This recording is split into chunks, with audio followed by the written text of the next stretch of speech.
ডাল ডাল আর মামনিমনি ডাল বাগার হয়ে গেছে। এখানে হচ্ছে বেগুনের ভর্তা, মজাদার। আর এখানে হচ্ছে বেগুনের ভর্তা। এখন এগুলি চটকিয়ে একসাথে নিব ভালো করে।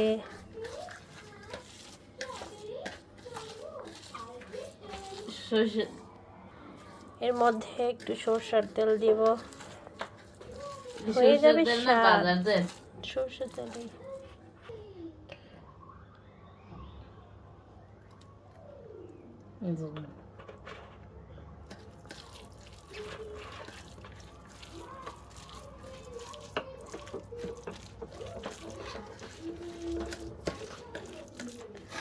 বেগুনের ভর্তার স্বাদ মতো ভালোবাসাও দিয়েছি।